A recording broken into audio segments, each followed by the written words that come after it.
Hello friends, welcome to channel. ನಾನು ನಿಮ್ಮ travel with BSP. ಹೊಸ ದಿನ ಹೊಸ ವಿಡಿಯೋಗೆ ಸ್ವಾಗತ.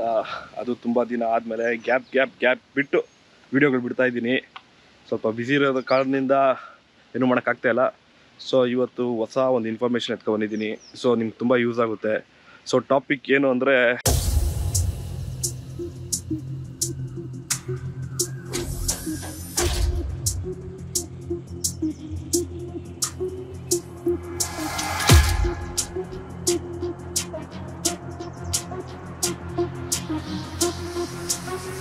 ನಮ್ಮ ಹತ್ರ ಒಂದು ಓಲಾ ಬೈಕ್ ಇದೆಯಲ್ಲ, ಸೊ ಅದು ನಿಮ್ಗೆ ಗೊತ್ತು.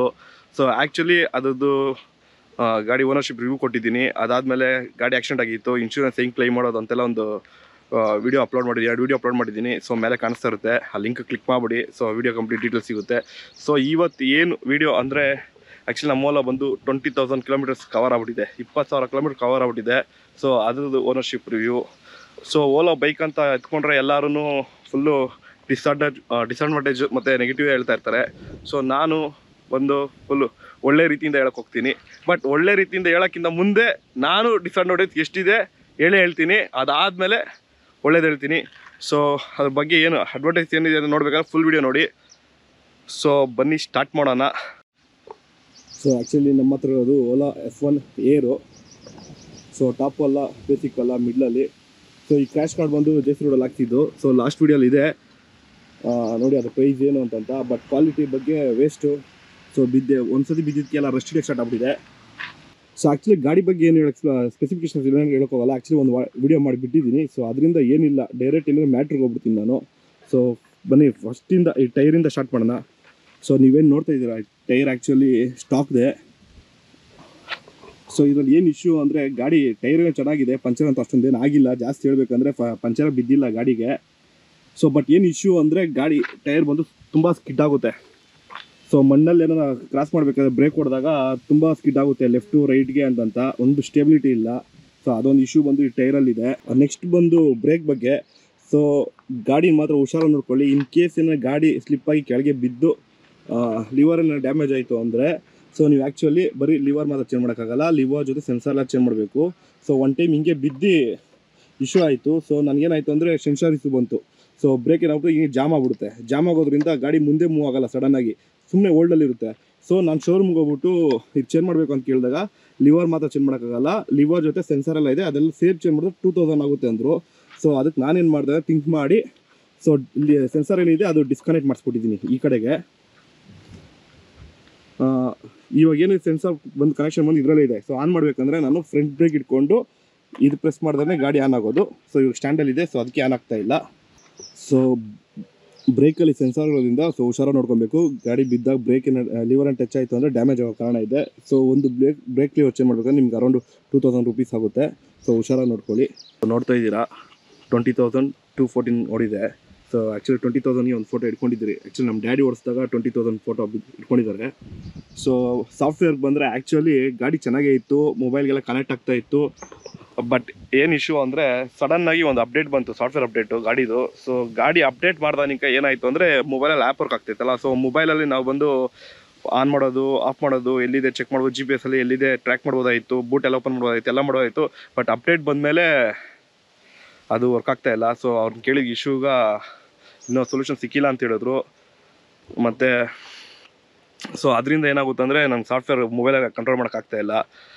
ಮತ್ತು ಇನ್ನೊಂದು ಇಶ್ಯೂ ಏನು ಬರುತ್ತೆ ಅಂದರೆ, ಸಡನ್ನಾಗಿ ಗಾಡಿ ಲಾಕ್ ಆಗಿರುತ್ತಲ್ಲ. ಸೊ ನಾನು ಸಡನ್ನಾಗಿ ಅರ್ಜೆಂಟಾಗಿ ಬಂದು ಪಾಸ್ವರ್ಡ್ ಏನಾನ ಹಾಕಿ ನಾವು ಹ್ಯಾಂಡ್ಲ್ ಓಪನ್ ಮಾಡ್ಬೇಕಂತ ಹೇಳ್ಬಿಟ್ಟು ಗಾಡಿ ಆನ್ ಆಗುತ್ತೆ, ಬಟ್ ಹ್ಯಾಂಡ್ಲ್ ಓಪನ್ ಆಗೋಲ್ಲ. ಸೊ ಸ್ಟ್ರಕ್ ಆಗ್ಬಿಡುತ್ತೆ. ಏನೋ ಅರ್ಜೆಂಟ್ಗೆ ನಾವೆಲ್ಲನ ಸೀರಿಯಸ್ಸಾಗಿ ಹೋಗ್ಬೇಕು, ಸೀರಿಯಸ್ಸಾಗಿ ಬಂದು ಅರ್ಜೆಂಟಾಗಿ ಆನ್ ಮಾಡ್ತಾ ಇರ್ತೀರಿ, ಆ ಟೈಮ್ ಕರೆಕ್ಟಾಗಿ ಗಾಡಿ ಹ್ಯಾಂಡ್ಲ್ ಓಪನ್ ಆಗೋಲ್ಲ. ಸೊ ಒಂದೊಂದು ಟೈಮ್ 2 ಟೈಮ್ಸ್ ಓಪನ್ ಆಗೋಲ್ಲ, 3 ಟೈಮ್ಸ್ ಓಪನ್ ಆಗೋಲ್ಲ. ಪೇಷನ್ಸಾಗಿದ್ದು ಆರಾಮಾಗಿ ಗಾಡಿ ಟಚ್ ಮಾಡ್ದಿರ ಪಾಸ್ವರ್ಡ್ ಹೊಡೆದ್ಬಿಟ್ರೆ ನಿಮಗೆ ಅನ್ಲಾಕ್ ಆಗುತ್ತೆ. ಸೊ ಅದೊಂದು ಇಶ್ಯೂ. ಬ್ರೇಕ್ಸ್ ಆ್ಯಕ್ಚುಲಿ ಎಲ್ಲನ ಬ್ರೇಕ್ ಹಿಡಿದಾಗ ಒಂದೊಂದ್ಸತಿ ಮಣ್ಣು ಕಡೆ ಇರೋ ಕಡೆ ಏನಾಗುತ್ತೆ ಅಂದರೆ, ಗಾಡಿ ಆಟೋಮೆಟಿಕಾಗಿ ಸ್ಕಿಡ್ ಆಗ್ಬಿಡ್ತು ಒಂದೊಂದು ಟೈಮು. ಸೊ ನಾನು ಜಿಮ್ಗೆ ಹೋಗಿ ಲೆಗ್ ವರ್ಕೌಟ್ ಮಾಡೋದ್ರಿಂದ ಸ್ವಲ್ಪ ಲೆಗ್ ಸ್ಟ್ರಾಂಗ್ ಆಗಿರೋದ್ರಿಂದ ಗಾಡಿನ ಕಂಟ್ರೋಲ್ ಮಾಡ್ತಾಯಿದ್ದೀನಿ. ಸೊ ಇಲ್ಲ ಏನಾಗುತ್ತೆ ಅಂದರೆ ಆವಾಗ ಸ್ಕಿಡ್ ಆಗಿಬಿಡುತ್ತೆ, ಅದೊಂದು ಇಶ್ಯೂ ಇದೆ. ಸೊ ಮೇಯ್ನ್ ಒಂದು ಇಶ್ಯೂ ಏನು ಅಂದರೆ, ನಮ್ಮದು ಬೂಟ್ ಏನಿದೆ ನಮಗೆ ಬೇಕಾದಾಗ ಇದು ಓಪನ್ ಆಗೋಲ್ಲ. ಅದಕ್ಕೆ ಯಾವಾಗ ಬೇಕೋ ಆಗಲೇ ಓಪನ್ ಆಗೋದು. ಸೊ ಅರ್ಜೆಂಟ್ಗೆ ಒಂದೊಂದು ಟೈಮು ಬೂಟು ಕ್ಲೋಸು ಆಗಲ್ಲ, ಸೊ ಓಪನಲ್ಲೇ ಇರುತ್ತೆ ಯಾವಾಗೂ. ಸೊ ಗಾಡಿ ಆಫ್ ಆಗಿದ್ರು ಬೂಟ್ ಯಾವತ್ತೂ ಕ್ಲೋಸ್ ಆಗಲ್ಲ. ಸೊ ಎಷ್ಟು ಅಮ್ಕಿದ್ರು ಅಷ್ಟೇ, ಏನು ಮಾಡಿದ್ರು ಅಷ್ಟೇ. ಒಂದೊಂದು ಟೈಮು ಬೂಟ್ ಓಪನೇ ಆಗಲ್ಲ ಅರ್ಜೆಂಟ್ಗೆ ಬೇಕಾದಾಗ. ಸೊ ಬೂಟಲ್ಲಿ ಸ್ವಲ್ಪ ಇಶ್ಯೂ ಇದೆ. ಅದು ನೆಕ್ಸ್ಟ್ ಬಂದು ಈ ಚಾರ್ಜಿಂಗ್ ಇದೇನಿದೆ, ಸೊ ಇವಾಗ ನಮ್ಮದು 20,000 ನೋಡಿದೆಯಲ್ಲ, ಸೊ ಏನಾಗುತ್ತೆ ಅಂದರೆ ಇದು ಸಡನ್ನಾಗಿ ಲಾಕ್ ಆಗಲ್ಲ.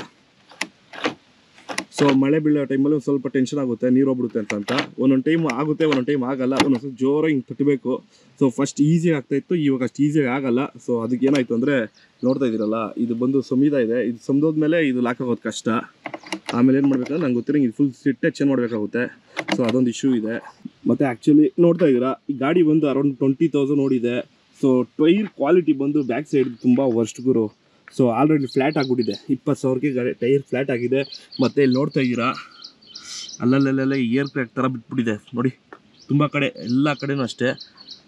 ಸೊ ಏರ್ ಕ್ರ್ಯಾಕ್ ಬಿದ್ದಿದೆ. ಸೊ ಅದೊಂದು ಇಶ್ಯೂ ಇದೆ.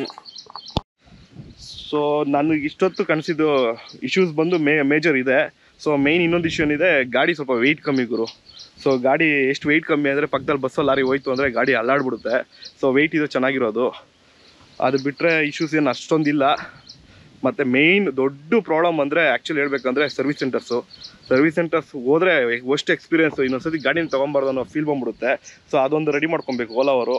ಅದು ಬಿಟ್ಟರೆ ಹೇಳ್ಕೊಳ್ಳೋಂಥ ಮೇಜರ್ ಇಶ್ಯೂಸ್ ಜಾಸ್ತಿ ತಲೆ ಹೋಗೋವಂಥ ಇಶ್ಯೂಸ್ ಯಾವುದು ಬಂದಿಲ್ಲ. ಗಾಡಿಗೆ ಬೆಂಕಿ ಇಕ್ಕೋ ಇಲ್ಲ ಗಾಡಿನ ಹೊಡೆದಾಕೋ ಅಷ್ಟು ಬಂದಿಲ್ಲ. ಏನೋ ಒಂದೊಂದು ಟೈಮ್ ಬೈಕ್ ಬಂದಾಗ ಬೈಕೊಳ್ಳೋ ಅಷ್ಟು ಇಶ್ಯೂಸ್ ಬಂದಿದೆ ಅಷ್ಟೇ ನನಗೆ. ಸೊ ಹೇಳಿದ್ನಲ್ಲ, ಅರ್ಜೆಂಟ್ಗೆ ಗಾಡಿ ಹ್ಯಾಂಡ್ ಲಾಕ್ ಆಗಲ್ಲ, ಅನ್ಲಾಕ್ ಆಗಲ್ಲ, ಅದೊಂದು ಇಶ್ಯೂ. ಮತ್ತು ಸೊ ಇಲ್ಲಿ ಏನು ನೋಡ್ತಾ ಇದ್ರೆ, ಈ ಖಾಲಿ ಕೊಡೋ ಜಾಗದಲ್ಲಿ ಆ್ಯಕ್ಚುಲಿ ಆಫ್ಟರ್ ಮಾರ್ಕೆಟಲ್ಲಿ ಒಂದು ಮ್ಯಾಟ್ ಬರುತ್ತೆ. ಸೊ ಅದು ತೆಗೆದಾಕೊಂಬಿಡಿ. ಸೊ ಇಲ್ಲೇನೋ ನೀವು ವಾಟರ್ ಬಾಟ್ಲೇನೋ ಇಕ್ಕಿದ್ರೆ ನಿಂತ್ಕೊಳ್ಳಲ್ಲ, ಜಾರ್ ಬಿಡುತ್ತೆ ಗಾಡಿ. ಆ್ಯಕ್ಚುಲಿ ಆಕ್ಸಿಸ್ ಆ್ಯಕ್ಟಿವಲ್ಲಿ ಬಾಟ್ಲ್ ಇಟ್ಟರೆ ಹಂಗೆ ಸೈಡ್ ಸ್ಟ್ಯಾಂಡ್ ಹಾಕಿ ನಿಲ್ಲಿಸಿದ್ರೆ ಹಂಗೆ ನಿಂತ್ಕೊಳ್ಳುತ್ತೆ, ಬಾಟ್ಲ್ ಬೀಳಲ್ಲ. ಬಟ್ ಇದೇನು ಶೇಪ್ ಏನಿದೆ, ಸೊ ಇದರಲ್ಲಿ ಬಂದು ಸ್ಕಿಡ್ ಆಗ್ಬಿಡುತ್ತೆ, ನೈಸ್ ಆಗಿದೆಯಲ್ಲ. ಸೊ ಬಾಟ್ಲ್ ನಿಂತ್ಕೊಳ್ಳಲ್ಲ. ಸೊ ಅದಕ್ಕೊಂದು ಆಫ್ಟರ್ ಮಾರ್ಕೆಟ್ ಮ್ಯಾಟ್ ಹಾಕ್ಕೊಂಡ್ರೆ ಅದೊಂದು ಸೊಲ್ಯೂಷನ್ ನಿಮಗೆ. ಮತ್ತು ಓವರ್ ಆಲ್ ಬಂದರೆ ಗಾಡಿದು ಬಿಲ್ಡ್ ಕ್ವಾಲಿಟಿ ಬಗ್ಗೆ ಕೇಳಲೇಬೇಡ್ರಿ. ವೇಸ್ಟು ಪ್ಲಾಸ್ಟಿಕ್ ಅಲ್ವಾ, total top to bottom plastic ಆಗಿರೋದ್ರಿಂದ ವೇಸ್ಟು. ನನಗೇನು ಅಷ್ಟೊಂದು ಗಾಡಿ ಕ್ವಾಲಿಟಿಯಲ್ಲಿ ಏನು ಅಷ್ಟೊಂದು ಇಷ್ಟ ಆಗಿಲ್ಲ. ಸೊ ಇದೆಲ್ಲ ಆ್ಯಕ್ಚುಲಿ ಬಂದು ನಾನು ಆಫ್ಟರ್ ಮಾರ್ಕೆಟ್ ಹಾಕ್ಸಿರೋದು ಗಾಡಿಯೆಲ್ಲ. ಮೊನ್ನೆ ಲಾಸ್ಟ್ ಟೈಮ್ ಬಿದ್ದಿದ ತಕ್ಷಣ ಸುಮ್ಮನೆ ಲೈಟಾಗಿ ಬಿದ್ದಿದ್ದಕ್ಕೆ ಸೈಡ್ ಫುಲ್ ಚೇಂಜ್ ಮಾಡಬೇಕಾಗಿ ಬಂತು. ಸೊ ಅದ್ರ ವೀಡಿಯೋ ಅಪ್ಲೋಡ್ ಮಾಡಿದ್ದೀನಿ, ನೋಡ್ಕೊಳ್ಳಿ. ಸೊ ಅದರಿಂದ ನನಗೆ ಬಿಲ್ಡ್ ಕ್ವಾಲಿಟಿ ಇಷ್ಟ ಆಗಿಲ್ಲ. ಸೊ ಇನ್ನೊಂದು ಡಿಸ್ಅಡ್ವಾಂಟೇಜ್ ಹೇಳೋದು ಮರ್ತ್ಬಿಟ್ಟೆ ನಾನು. ಆ್ಯಕ್ಚುಲಿ ಬಟನ್ಸ್ ಏನಿದೆ, ಸೊ ಅಷ್ಟೊಂದು ಕಂಫರ್ಟ್ ಇಲ್ಲ. ಈ ನಾರ್ಮಲ್ ಗಾಡಿಗೆ ಏನು ಕಂಫರ್ಟ್ ಇರುತ್ತೆ ಯೂಸ್ ಮಾಡೋಕ್ಕೆ, ಆ ಥರ ಇದು ಅಷ್ಟೊಂದು ನೋಡಿಬೇಕಂದ್ರೆ ಸ್ವಲ್ಪ ಡಿಸ್ಕಂಫರ್ಟು. ಇಂಡಿಕೇಟರ್ ಹಾಕ್ಸ್ಬೇಕಂದ್ರೆ ಬೇಜಾರೇ ಆಗ್ಬಿಡುತ್ತೆ. ರಿವರ್ಸ್ ಏನಿದೆ ನಾನು ತುಂಬ ಯೂಸ್ ಮಾಡಲ್ಲ, ತುಂಬ ರೇರು. ಗಾಡಿ ಲೈಟ್ ವೆಯ್ಟ್ ಆಗಿರೋದ್ರೆ ಕಾಲಲ್ಲೇ ತೊಳ್ಬಿಡ್ತೀನಿ. ಸೊ ಅಷ್ಟೊಂದು ಯೂಸ್ ಮಾಡೋಕ್ಕೆ ಹೋಗಲ್ಲ. ಸೊ ಇಷ್ಟೊತ್ತು ಒಂದು ಲೆಕ್ಕ, ಇನ್ಮೇಲೆ ಇನ್ನೊಂದು ಲೆಕ್ಕ. ಸೊ ಇಷ್ಟೊತ್ತು ಬಂದು ಎಲ್ಲ ಡಿಸ್ಅಡ್ವಾಂಟೇಜಸ್ ಮತ್ತು ಇದ್ರ ಬಗ್ಗೆ ಕಂಪ್ಲೇಂಟ್ಸ್ ಮಾತ್ರ. ಇವಾಗ ಬಂದು ಆ್ಯಕ್ಚುಲಿ ಇದ್ರ ಬಗ್ಗೆ ಒಳ್ಳೆ ರೀತಿಯಾಗಿ ಹೇಳ್ತೀನಿ. ಸೊ ಸ್ಟಾರ್ಟಿಂಗಲ್ಲಿ ಹೇಳಿದೆ ಓಲಾ ಬಗ್ಗೆ ಒಳ್ಳೆ ರೀತಿಯಾಗಿ ಹೇಳ್ತೀನಿ ಅಂತ. ಓಲಾ ಅಂದ್ರೇ ಒಂದು ಬ್ಯಾಡ್ ನೇಮ್, ಬ್ಯಾಡ್ ಒಪಿನಿಯನ್ನು. ಸೊ ಅದೆಲ್ಲ ಬಿಟ್ಟು ಒಂದು ಒಳ್ಳೆ ವಿಷಯಗಳಿದ್ದಾವೆ ಓಲಾ ಬಗ್ಗೆ ಹೇಳ್ಕೊಳಕ್ಕೆ. ಸೊ ಅದು ಆ್ಯಸ್ ಎ 20,000 ಕಿಲೋಮೀಟರ್ ಓನರ್ ಆಗಿ ನಾನು ಎಕ್ಸ್ಪ್ಲೈನ್ ಮಾಡ್ತೀನಿ ಅದೇನೇನು ಅಂತಂತ. ಸೊ ಸಸ್ಪೆನ್ಷನ್ಗೆ ಬಂದರೆ ಆ್ಯಕ್ಚುಲಿ ಸಿಟಿಯಲ್ಲಿ ಓಡಿಸೋಕ್ಕೆ ಸಸ್ಪೆನ್ಷನ್ ಚೆನ್ನಾಗಿದೆ. ಸೊ ಅಷ್ಟೊಂದು ಕುಲ್ಕಲ್ಲ, ಸ್ಮೂತಾಗಿದೆ. ಸೊ ಅದು ಬಿಟ್ಟು ಬಂದು ನಮಗೆ ಸೀಟ್ ಬಂದು ಏನಿದೆ ಸಿಟಿಯಲ್ಲಿ ನಮ್ಗೆ ಲೋಕಲ್, ಯಾಕಂದರೆ ಎಲೆಕ್ಟ್ರಿಕ್ ಗಾಡಿ ಆಗಿರೋದು ಸ್ವಲ್ಪನೇ ಓಡಿಸೋಕ್ಕಾಗೋದು. ಸೊ ಅದರಿಂದ ಸೀಟು ಇಲ್ಲಿ ಗಂಟ ನನಗೆ ಹಾರ್ಡ್ ಆಗಿಲ್ಲ, ಸ್ವಲ್ಪ ಚೆನ್ನಾಗೇ ಇದೆ. ಬಟ್ ಸ್ವಲ್ಪ ಹಿಂದೆ ಹೋದರೆ ಅಕಸ್ಮಾತ್ ವೆಯ್ಟ್ ಕುತ್ಕೊಂಡ್ರು ಅಂದರೆ ಇದಂಗೆ ಬಾಯ್ ಬಿಟ್ಬಿಡುತ್ತಾ ಅಂತಂತ. ಸೊ ಅದೊಂದು ಇಶ್ಯೂ ಇದೆ. ಅದೇ ಹೇಳಿಲ್ಲ, build quality waste. So seat ಚೆನ್ನಾಗಿದೆ ಮೆತ್ತಿಗೆ. ಅದು ಬಿಟ್ಟರೆ ಗಾಡಿ ಓಡಿಸ್ಬೇಕಾದ್ರೆ ಚೆನ್ನಾಗಿದೆ. ಆ್ಯಕ್ಚುಲಿ ನಾವು ಸಿಟಿಯಲ್ಲಿ ಓಡಿಸೋದ್ರಿಂದ ನಮಗೇನು ಅಷ್ಟೊಂದು ಕಷ್ಟ ಅನಿಸಲ್ಲ, ಆರಾಮಾಗಿ. ಪಿಕಪ್ ಇನ್ನೂ ಕಮ್ಮಿ ಆಗಿಲ್ಲ. ಸೊ ಸ್ಟಾರ್ಟಿಂಗಲ್ಲಿ ಎಷ್ಟು ಪಿಕಪ್ ಇತ್ತು ಗಾಡಿದು, ಅಷ್ಟು ಪಿಕಪ್ ಇವಾಗೂ ಇದೆ. ಎಕ್ಸೆಟ್ರ್ ಕೊಟ್ಟರೆ ನುಗ್ಗುತ್ತೆ. ಸೊ ಪಿಕಪ್ ಬಗ್ಗೆ ಏನು ಇಶ್ಯೂ ಬಂದಿಲ್ಲ. ಸೊ ಗಾಡಿ ಇದಾಗಿದೆ ಅಂತಂತ. ಮತ್ತು ರೇಂಜ್ ಬಗ್ಗೆ ಮಾತಾಡಬೇಕು. ಸೊ 20,000 ಕಿಲೋಮೀಟರ್ ಓಡಿದೆ. ಸೊ ಸ್ಟಾರ್ಟಿಂಗಲ್ಲಿ ನಾನು 100% ಚಾರ್ಜ್ ಮಾಡಿ ಒಂದು ಡೈಲಿ ಓಡಿಸಿದ್ರೆ ಎಷ್ಟು ಬರೋದು, 80 ಕಿಲೋಮೀಟರ್ ಗಂಟೆ ಓಡಿಸ್ಬೋದಾಯ್ತು ನಾನು ನಾರ್ಮಲಲ್ಲಿ.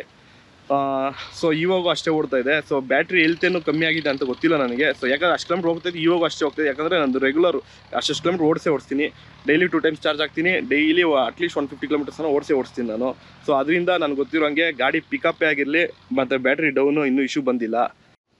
ಸೊ ನನಗೆ ಗಾಡಿಯಲ್ಲಿ ಇಷ್ಟ ಆಗಿದ್ದು ಅಂದರೆ ಈ ಒಂದು ಸ್ಪೇಸ್ ಏನು ಕೊಟ್ಟಿದ್ದಾರೆ ಆ ಕಡೆ ಈ ಕಡೆ, ಅದು ತುಂಬ ಯೂಸ್ ಆಗುತ್ತೆ. ಯಾಕಂದರೆ ನಾನು ತುಂಬ ನೀರು ಕುಡಿತೀನಿ. ಸೊ ಯಾವಾಗ ಒಂದು ಬಾಟಲ್ ನೀರು ಆರಾಮಾಗಿ ಇರ್ತೀನಿ. ಸೊ ಇಟ್ಟರೆ ಕ್ಲೀನಾಗಿ ಕುತ್ಕೊಳ್ಳುತ್ತೆ ವಾಟರ್ ಬಾಟ್ಲು. ಸೊ ಅದೊಂದು ತುಂಬ ಇಷ್ಟ ಆಯಿತು. ಸೊ ಇನ್ನೊಂದು ಏನಂದರೆ ಆ್ಯಕ್ಚುಲಿ ಈ ಗಾಡಿ ತೊಗೊಂಡು ಒಂದು ಒಳ್ಳೆ ಕೆಲಸ ಮಾಡಿದ್ದೀರಿ. ಸೊ ಯಾವ ರೀತಿ ಅಂದರೆ, ಸೊ ನನ್ನ ಗಾಡಿ ಆ್ಯಕ್ಚುಲಿ ಬಂದು 20,000 ಓಡಿದೆ. ಸೊ ಗಾಡಿಗೆ ಅಮೌಂಟ್ ನಾನು ಪೇ ಮಾಡಿದ್ದು ಬಂದು 1,20,000 ಫುಲ್ ಕ್ಯಾಶ್ ಕೊಟ್ಟು ತೊಗೊಂಡಿದ್ದು. ಸೊ ನಾನಲ್ಲ, ನಮ್ಮ ಡ್ಯಾಡು. ಸೊ ನಮ್ದಲ್ಲ ಗಾಡಿ ಇದು. ಸೊ ನಾವು ರುಬ್ತೀರಷ್ಟೇ ಗಾಡಿನ. ಸೊ ಗಾಡಿ ನಮ್ದಾಗಲ್ಲ, ನಾವು ರುಬ್ಬೋದಷ್ಟೇ ನಮ್ಮ ಕೆಲಸ. ಸೊ ಗಾಡಿ ತೊಗೊಂಡು ನಿಂಗೆ ಆ್ಯಕ್ಚುಲಿ ಹೇಳ್ಬೇಕಂದ್ರೆ ಒಂದು 1.5 ವರ್ಷ ಆಗಿದೆ, 20,000 ಓಡಿದೆ. ಸೊ ಇದೇ ಪ್ಲೇಸಲ್ಲಿ ಒಂದು ಪೆಟ್ರೋಲ್ ಗಾಡಿ ಆಕ್ಸಿಸ್, ಆ್ಯಕ್ಟಿವಾ, ಜುಪಿಟರ್ ತುಂಬ ಬೇಜಾನ್ ಗಾಡಿಗಳಿದ್ದಾವೆ. ಸೊ ಅದೇ ಗಾಡಿ ಇದ್ದಿದ್ರೆ ನನಗೆ ತುಂಬ ಖರ್ಚಾಗಿರೋದು. ಲೆಕ್ಕ ಹಾಕೊಬೇಕು ಅಂದರೆ ನೀವು ಸರ್ವಿಸ್ಗೆ ಹೋದ್ರೆ 2,500 ಕಿಲೋಮೀಟ್ರಿಗೆ ಒಂದು 2,500 ರೂಪಾಯಿ ಆಗುತ್ತೆ. ಸೊ ಅಲ್ಲೇ ಎತ್ಕೊಂಡ್ರೆ ಅಂದರೆ 20,000 ಸರ್ವಿಸ್ದು ಅಮೌಂಟು, ಸರಿನಾ? ಅದು ಬಿಟ್ಟರೆ 20,000 ಓಡಿದೆ. ನೀವು ಪೆಟ್ರೋಲು ಲೈಕ್ 20,000 35 ಕಿಲೋಮೀಟ್ರು ಆ್ಯಾವ್ರೇಜ್ ಹಾಕ್ಕೊಂಡ್ರು ನಿಮ್ಗೆ ಅರೌಂಡ್ ಒಂದು 60,000 ರೂಪಾಯಿ ಪೆಟ್ರೋಲು. ಸೊ ನೀವು ಓವರ್ ಆಲ್ ಲೆಕ್ಕ ಎತ್ಕೊಂಡ್ರೆ ನಾವು ಒಂದು 80,000 ಗುರು ಟೋಟಲ್. ಈ ಸರ್ವಿಸು ಗಿರ್ವೀಸಲ್ಲೆಲ್ಲ ಎತ್ಕೊಂಡ್ರು ನಿಮ್ಗೆ 80,000. ಈ ಗಾಡಿ ತೊಗೊಳೋ ನಿಂಗೆ 80,000 ಮಿಕ್ಕಿದೆ. ಸೊ ನಾನು ಹೇಳ್ತಿರೋದು ಏನಂದರೆ, ನೀವು ಒಂದು ನಾರ್ಮಲ್ ಪೆಟ್ರೋಲ್ ಗಾಡಿ ತೊಗೊಂಡ್ಮೇಲೆ ನೀವು ಆಯಿಲ್ ಚೇಂಜ್ ಮಾಡಿಸ್ಬೇಕು. 2,500 ಕಿಲೋಮೀಟ್ರಿಗೆ ಆಯಿಲ್ ಚೇಂಜ್ ಮಾಡಿಸ್ಬೇಕು, ಆಯಿಲ್ ಫಿಲ್ಟರ್ ಚೇಂಜ್ ಮಾಡಿಸ್ಬೇಕು, ಬ್ರೇಕ್ ಪ್ಯಾಡ್ಸ್ ಚೇಂಜ್ ಮಾಡಿಸ್ಬೇಕು. ಸೊ ಕಾರ್ಬೋರೇಟರ್ ಇಶ್ಯೂ ಬಂತು, ಚೈನ್ಸ್ ಪ್ಯಾಕೆಟ್ ಇಶ್ಯೂ ಬಂತು, ಅಲ್ಲ ಬೆಲ್ಟ್ ಇಶ್ಯೂ ಬಂತು. ಸಾವಿರ ಎಷ್ಟು ಹೋಗ್ತಾನೆ ಇರುತ್ತೆ. ನಾರ್ಮಲ್ ಪೆಟ್ರೋಲ್ ಗಾಡಿಗಳಿಕ್ಕಿರೋರು ತುಂಬ ಗೊತ್ತಿರುತ್ತೆ. ಅದು ಅಟ್ಲೀಸ್ಟ್ ಮಿನಿಮಮ್ ಒಂದು ಸರ್ವಿಸ್ ಅಂತ ಬಿಟ್ಟಾಗ 3,000 to 4,000 ಖರ್ಚು ಬೀಳುತ್ತೆ. ಸೊ ನಾನು 20,000 ಕಿಲೋಮೀಟ್ರ್ ಓಡಿಸಿ ಈ ಗಾಡಿಗೆ ಟೋಟಲ್ ನಾನು ಎಷ್ಟು ಖರ್ಚು ಮಾಡಿದ್ದೀನಿ ಗೊತ್ತಾ? ಸೊ ಒಂದೇ ಒಂದು ಸತಿ ಈ ಹೇಳ್ದಲ್ಲ, ಈ ಬ್ರೇಕ್ ಇಶ್ಯೂ ಆಯಿತು ಅಂದಾಗ ಈ ಡಿಸ್ಕನೆಕ್ಟ್ ಮಾಡೋಕ್ಕೆ ಮಾತ್ರ ಒಂದು ಸ್ವಲ್ಪ, ಈ ಡಿಸ್ಕನೆಕ್ಟ್ ಮಾಡ್ಸೋಕ್ಕೆ ಮಾತ್ರ 148 rupees ಓಲಾ ಸರ್ವಿಸ್ ಸೆಂಟರ್ಗೆ ಪೇ ಮಾಡಿದ್ದೀನಿ. ಅದು ಬಿಟ್ಟರೆ ₹1 ಖರ್ಚಾಗಿಲ್ಲ. ಸೊ ಈ 1.5 ವರ್ಷದಲ್ಲಿ 20,000 ಕಿಲೋಮೀಟರ್ 148 rupees ಖರ್ಚಾಗಿದೆ ಅಷ್ಟೇ. ಅದು ಬಿಟ್ಟರೆ ಆಕ್ಸಿಡೆಂಟ್ ಆಗಿದೆ, ಇನ್ಶೂರೆನ್ಸ್ ಕ್ಲೈಮಲ್ಲಿ ಒಂದು 10% ಅಂತೇಳಿ 3,000-4,000 ಪೇ ಮಾಡಿದ್ದು. ಅದು ಬಿಟ್ಬಿಡಿ, ಅದು ನಮ್ಮ ಮಿಸ್ಟೇಕ್ ಅದು. ಸೊ ಗಾಡಿಗೆ ಅಂತ ಖರ್ಚು ಮಾಡಿದ್ರೆ 148 rupees 20,000 ಕಿಲೋಮೀಟರ್ ಓಡಿಸಿದ್ದೀನಿ. ಸೊ ಥಿಂಕ್ ಮಾಡಿ, ಅಲ್ಲೇ 80,000 ಮಿಕ್ತು ಗುರು. ಸೊ ಇಲ್ಲಿ ಗಂಟನೂ ಗಾಡಿ ಓಡ್ತಾನೆ ಇದೆ, ಚೆನ್ನಾಗೇ ಇದೆ. ಸೊ ಇನ್ನೊಂದು 20,000 ಓಡಿಸ್ಬಿಟ್ರೆ ಹಾಕಿರೋ ಬಂಡವಾಳ ಎತ್ಬಿಡ್ತೀರಿ. ಸೊ ಅದಾದಮೇಲೆ ಗಾಡಿ ಸೇಲ್ ಮಾಡಿದ್ರೆ ಬರೋ ಕಾಸು ಪ್ರಾಫಿಟ್ಟು, ಅದಾದಮೇಲೆ ಎಷ್ಟು ಓಡಿಸ್ತೀನಿ ಅದು ಪ್ರಾಫಿಟ್ಟೇ. ಸೊ ಇವೆಲ್ಲ ಕೇಳಿದ್ಮೇಲೆ ನಿಮ್ಗೆ ಇ ವಿ ಗಾಡಿ ತೊಗೊಬಾರ್ದ ನಿಮ್ಗೆ ಬಿಟ್ಟಿದ್ದು. ಯಾಕಂದ್ರೆ ನೆಕ್ಸ್ಟ್ ಇ ವಿ ಫ್ಯೂಚರ್ ಅಂತ ಇದ್ದಾರೆ. ಸೊ ನಮ್ಮ ಹತ್ರ ಇ ವಿನೂ ಇದೆ, ಪೆಟ್ರೋಲ್ ಇದೆ. ಯಾವಾಗ ಇ ವಿ ಮೇಲೆ ಡಿಪೆಂಡ್ ಆಗೋಕ್ಕಾಗಲ್ಲ. ಸೊ ನಮ್ಮ ಹತ್ರ ಎಕ್ಸ್ಟ್ರಾ ಗಾಡಿ ಯಾವಾಗ ಇದ್ದೇ ಇರುತ್ತೆ. ಇದು ಚಾರ್ಜ್ ಹಾಕಿದಾಗ ಅದು ಬೇಕೇ ಬೇಕು, ಕಂಪಲ್ಸರಿ. ಚಾರ್ಜಿಂಗ್ ಬಂದು 4 hours ಹಾಕಲೇಬೇಕು ನಿಮ್ಗೆ. 100% ಆಗಬೇಕು ಅಂದರೆ 400%. ಸೊ 4 hours 100% ಆಗುತ್ತೆ. ಸೊ ಯಾವತ್ತು 95 ಮೇಲೆ 90 ಮೇಲೆ ಚಾರ್ಜ್ ಹಾಕಕ್ಕೆ ಹೋಗಬೇಡಿ, 20 ಕೆಳಗೆ ಚಾರ್ಜ್ ಕಮ್ಮಿ ಮಾಡೋಕ್ಕೆ ಹೋಗಬೇಡಿ. ಸೊ ಹಂಗೆ ಮೇಂಟೈನ್ ಮಾಡ್ಕೊಂಡು ಹೋಗಲಿ, ಬ್ಯಾಟ್ರಿ ಚೆನ್ನಾಗಿರುತ್ತೆ. ಸೊ ಆ್ಯಕ್ಚುಲಿ ಹೇಳ್ಬೇಕಂದ್ರೆ ಈ ಗಾಡಿ ಇ ವಿ ಗಾಡಿ ಅನ್ನೋದಕ್ಕಿಂತ ಇದೊಂಥರ ಕಂಪ್ಲೇಂಟ್ ಬಾಕ್ಸ್ ಇದ್ದಂಗೆ. ಸೊ ಇದ್ರ ಬಗ್ಗೆ ಅಡ್ವಾಂಟೇಜಸ್ ಎಷ್ಟು ಹೇಳ್ತಿರೋ ಅದಕ್ಕಿಂತ ಜಾಸ್ತಿ ಡಿಸ್ಅಡ್ವಾಂಟೇಜಸ್ಸೇ. ಸೊ ಏನಕ್ಕೆ ಇಶ್ಯೂ ಬರುತ್ತೆ ಅಂದರೆ, ಅದು ಸರ್ವಿಸ್ ಸೆಂಟರ್ರಿಂದನೇ ಅವ್ರು ಕರೆಕ್ಟಾಗಿ ಸರ್ವಿಸ್ ಕೊಟ್ಬಿಟ್ರೆ ಗಾಡಿ ಯಾವಾಗ ಕ್ಲಿಕ್ ಆಗಿರೋದು. ಸೊ ಸರ್ವಿಸಿಂದನೇ ಗಾಡಿ ತುಂಬ ಹೆಸರಾಗ್ತಾ ಇರೋದು. ಸೊ ಓನರ್ಗೂ ಸ್ವಲ್ಪ ಇರಬೇಕು. ಗಾಡಿ ಸೇಲ್ ಮಾಡೋದು ಇಂಪಾರ್ಟೆಂಟ್ ಅಲ್ಲ, ನಂಬರ್ಸ್ ಎಷ್ಟು ಸೇಲ್ ಆಯಿತು ಅನ್ನೋದಕ್ಕಿಂತ ಕಸ್ಟಮರ್ ಸ್ಯಾಟಿಸ್ಫ್ಯಾಕ್ಷನ್ ಅನ್ನೋದು ತುಂಬ ಇಂಪಾರ್ಟೆಂಟ್. ಅದ್ರ ಬಗ್ಗೆ ಸ್ವಲ್ಪ ಕೇರ್ ತೊಗೊಬೇಕು. ಕಸ್ಟಮರ್ ಸ್ಯಾಟಿಸ್ಫ್ಯಾಕ್ಷನೇ ಅಲ್ಟಿಮೇಟು ಹೇಳ್ಬೇಕಂದ್ರೆ. ಸೊ ನಾವು ಇನ್ನೊಬ್ರಿಗೆ ಹೇಳಿದ್ರೆ ನಾವು ತೊಗೊಳಕ್ಕಾಗೋದು. ಸೊ ನಾನು ಈ ಗಾಡಿ ತೊಗೊಂಡೀಗ ನಾನು ಯಾರಿಗೂ ತೊಗೊತ ಮಾತ್ರ ರೆಫರ್ ಮಾಡಿಲ್ಲ. ಏನೋ ಗಾಡಿ ಇಷ್ಟೇ ಚೆನ್ನಾಗಿರಲಿ ಏನಾಗಿರಲಿ, ಸೊ ನಮ್ಗೆ ಅರ್ಜೆಂಟಾಗ ಒಂದು ಸ್ವಲ್ಪ ಎಮೋಷ್ನಲ್ ಪ್ರೆಷರ್ ಇದ್ದಾಗ ನಮ್ಗೆ ಇರಿಟೇಟ್ ಆಗೇ ಆಗುತ್ತೆ. ಸೊ ಅರ್ಜೆಂಟೆಲ್ಲ ಹೋಗ್ಬೇಕು, ಆ ಟೈಮಲ್ಲಿ ಇಶ್ಯೂಸ್ ಬಂದಾಗ ಒಂಥರ ಟೆನ್ಷನ್. ಯಾಕಂದರೆ ಟೆನ್ಷನ್ ಮಾಡ್ತಾ ಇರುತ್ತೆ. ಅರ್ಜೆಂಟ್ ಇಶ್ಯೂಸ್ ಇರುತ್ತಲ್ಲ, ಇಶ್ಯೂಗಳಿಂದ ಟೆನ್ಷನ್ ಆಗೋದು ಜಾಸ್ತಿ. ಅದರಿಂದ ನಾನು ಜಾಸ್ತಿ ಇದು ಮಾಡೋಕ್ಕೆ ಹೋಗಲ್ಲ. ನನ್ನ ಜೊತೆ ಬಿಟ್ಟು ನನ್ನ ಜೊತೆ ಒಂದು 4 ಜನ ಇಕ್ಕಿದ್ದಾರೆ. ನಾವು ಯಾರಿಗೂ ಏನು ಇಶ್ಯೂ ಬಂದಿಲ್ಲ. ಸಣ್ಣ ಪುಟ್ಟ ಇಶ್ಯೂಸ್ ಬಿಟ್ಟರೆ ಅಷ್ಟೊಂದು ಬೆಂಕಿ ಹಾಕಿ ಹೊಡೆದಾಕೋ ಅಷ್ಟು ಇಶ್ಯೂ ಬಂದಿಲ್ಲ. ಸೊ ಬರಬಾರ್ದು ಅಂತ ಅನ್ಕೊತೀನಿ, ನೀವು ಅಂದ್ಕೊಳ್ಳಿ. ಸೊ ಇನ್ನೊಂದು ಇಂಪಾರ್ಟೆಂಟ್ ಏನಂದರೆ ಕರೆಂಟ್ ಬಿಲ್ಲು. ಸೊ 20,000 ಕಿಲೋಮೀಟ್ರಿಗೆ ಎಷ್ಟು ಸತಿ current bill? Daily 2 times charge ಆಗ್ತೀರಪ್ಪ, 2 ಸತಿ ಫುಲ್ ಇದು ಮಾಡ್ತೀರಿ. ಸೊ ಏನಂದರೆ ಈ ಭಾಗ್ಯ ಜೊತೆ ಬಂದಿರೋದ್ರಿಂದ ಕರೆಂಟು ಫ್ರೀ. ಸೊ ಕರೆಂಟ್ಗೂ ಕಾಸು ಕೊಡೋಂಗಿಲ್ಲ. ಒಂದು ಫುಲ್ ಚಾರ್ಜ್ ಒಂದು 2 ಯೂನಿಟ್ ಹಿಡಿಬೋದು ನನಗೆ ಗೊತ್ತಿರೋ ಹಂಗೆ. ಸೊ ಆ ಲೆಕ್ಕ ಎತ್ಕೊಂಡ್ರು ಕರೆಂಟ್ ಬಿಲ್ಲು ಕಟ್ಟಲ್ಲ. ಅದು 200 ಯೂನಿಟ್ ಫ್ರೀ ಇದೆಯಲ್ಲ, ಅದೆಲ್ಲ ಹೊಡ್ಕೊಂಡು ಹೊಟ್ಟೋಗುತ್ತೆ. ಸೊ ಕರೆಂಟ್ ಬಿಲ್ ಬಗ್ಗೆ ಎಲ್ಲ ಕೇಳೋಕೋಬಿಟ್ಟು ಎಷ್ಟು ಬಂತು ಏನು ಅಂತ.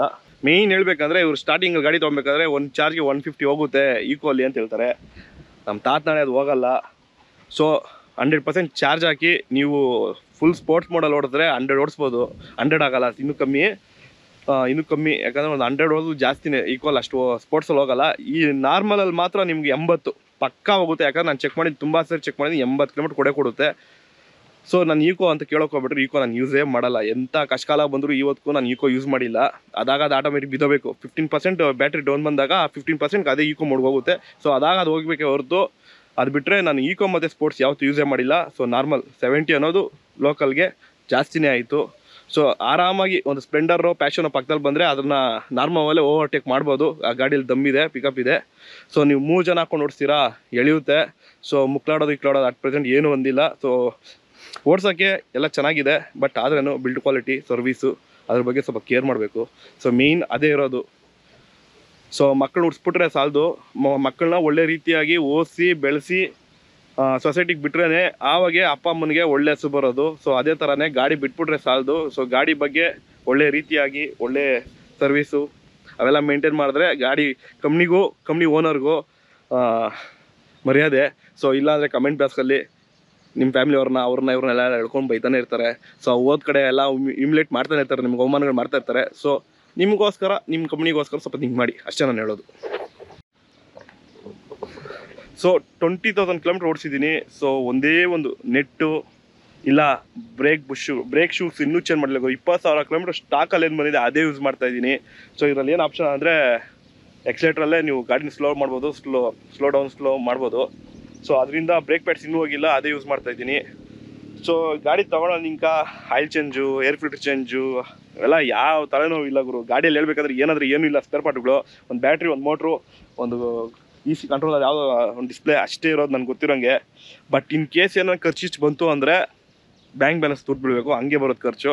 ಯಾಕಂದರೆ ಇರೋ ಕಮ್ಮಿ ಐಟಮ್ ಅದು ತುಂಬ ಕಾಸ್ಟ್ಲಿ ಐಟಮ್ಗಳಿದ್ದಾವೆ. ಸೊ ಗಾಡಿನ ನೀಟಾಗಿ ಚಾರ್ಜ್ ಹಾಕಿ ನೀಟಾಗಿ ಓಡಿಸ್ಕೊಳ್ಳಿ. ಸೊ ಇನ್ನು ಮತ್ತೆ ಮಳೆ ಬಂದಾಗ ಟಚ್ ವರ್ಕ್ ಆಗಲ್ಲ, ಆ ಥರ ಯಾವುದು ಇಶ್ಯೂಸ್ ಫೇಸ್ ಆಗಿಲ್ಲ. ಸೊ ಮಳೆಯಲ್ಲೂ ಇದಾಗುತ್ತೆ. ಸೊ ತಗೊಂಡು ಹೊಸ ತುಂಬ ಇಶ್ಯೂಸ್ ಬರ್ತಾಯಿತ್ತು ಗುರು, ತುಂಬ ಅಂದರೆ ತುಂಬ ಇಶ್ಯೂಸು. ಸೊ ಒಂದೊಂದ್ಸತಿ ಗಾಡಿ ಹೆವಿ ರೀಸ್ಟಾರ್ಟ್ ಮಾಡಬೇಕಾಗಿತ್ತು. ಸೊ ಸ್ಟಾರ್ಟಿಂಗಲ್ಲಿ ಯಾರು ಫ್ರೆಂಡ್ಸ್ ಕೈ ಕೊಟ್ಟು ಕಳಿಸ್ದಾಗ ಏನಾಗೋದಂದರೆ ಅದು ಎತ್ಕೊಂಡೋಗಿರೋರು ಅದು ಅಲ್ಲೆಲ್ಲ ನಿಂತ್ಕೊಂಡ್ಬಿಡುತ್ತೆ, ಆನೇ ಆಗ್ತಾ ಇರಲಿಲ್ಲ. ಸೊ ಅವ್ರು ಫೋನ್ ಮಾಡೋರು ಆನ್ ಆಗ್ತಾಯಿಲ್ಲ ಅಂತ, ಮತ್ತೆ ಓಡೋಗಿ ನಾನೋಗಿ ರೀಸ್ಟಾರ್ಟ್ ಮಾಡಿ ಕೊಟ್ಟು ಬರಬೇಕಾಗಿತ್ತು. ಸೊ ಆ ಸ್ಟಾರ್ಟಿಂಗಲ್ಲಿ ಆ ಇಶ್ಯೂ ಇತ್ತು. ಸೊ ಅಪ್ಡೇಟ್ ಆದಮೇಲೆ ಆ ಇಶ್ಯೂ ಸ್ವಲ್ಪ ಕಮ್ಮಿ ಆಗಿದೆ. But every 3 days one time ನೀವು ರೀಸ್ಟಾರ್ಟ್ ಕಂಪಲ್ಸರಿ ಮಾಡಲೇಬೇಕು ಗಾಡಿನ. ಸೊ ಇಲ್ಲ ಅಂದರೆ ಹ್ಯಾಂಗ್ ಆಗುತ್ತೆ. ಸೇಮು ನಮ್ಮ ಮೊಬೈಲಲ್ಲಿ ಸಾಫ್ಟ್ವೇರ್ಗಳು ಹಂಗೆ ಆ ಥರ ಹ್ಯಾಂಗ್ ಆಗ್ತಾ ಇರುತ್ತೆ. ಸೊ ನೀವೇನಿಲ್ಲ ರೀಸ್ಟಾರ್ಟ್ ಮಾಡ್ತಾ ಇರಬೇಕು ಅಷ್ಟೇ. ಆ್ಯಂಡ್ ಮೋರ್ ಓವರು ನೀವು ಗಾಡಿ ತೊಗೊಬೇಕಾದ್ರೆ ನಿಮ್ಮ ನಂಬರ್ ಏನಿದೆ ಅದೇ ಕೊಡಿ. ಯಾಕಂದರೆ ನೀವು ಸರ್ವಿಸ್ ಬಿಡಬೇಕಂದ್ರೆ OTP ಕೇಳ್ತಾರೆ, ಸರ್ವಿಸ್ ಆಚೆ ಬರಬೇಕಾದ್ರೆ OTP ಕೇಳ್ತಾರೆ, ಒಂದು ಪಾರ್ಟ್ ತೊಗೊಬೇಕಾದ್ರೆ OTP ಕೇಳ್ತಾರೆ. ಸೊ ಅದೊಂದು ತುಂಬ ಇಶ್ಯೂ ಬರುತ್ತೆ. ಸೊ ತೊಗೊಬೇಕಾದ್ರೆ ನಿಮ್ಮ ನಂಬರ್ ಏನಿದೆ ಅದು ಮಾತ್ರ ಕೊಡಿ. ಸೊ ತೊಗೊಬೇಕಾದ್ರೆ ಅದೊಂದು ಇಶ್ಯೂ, ಯಾಕಂದ್ರೆ ನಾನು ಅದೇ ಮಿಸ್ಟೇಕ್ ಮಾಡಿದ್ದೀನಿ. ಸೊ ಫ್ರೆಂಡ್ ಬುಕ್ ಮಾಡಿದ್ರಿಂದ ಅವ್ನ ನಂಬರ್ ಏನೋ ಪ್ರತಿ ಸಾರಿ ಅವ್ನು ಫೋನ್ ಮಾಡ್ತಾ ಇರಬೇಕು. ಸೊ ಅದು ನಂಬರ್ ಚೇಂಜ್ ಮಾಡಬೇಕಾದ್ರೆ ಅವ್ರಿಗೆ ಮೇಲ್ ಹಾಕಿ ಏನೇನೋ ಮಾಡಬೇಕು. ಸರ್ವಿಸ್ ಸೆಂಟರ್ ಅಂತೂ ಏನು ಹೆಲ್ಪ್ ಮಾಡಲ್ಲ ನಿಮಗೆ.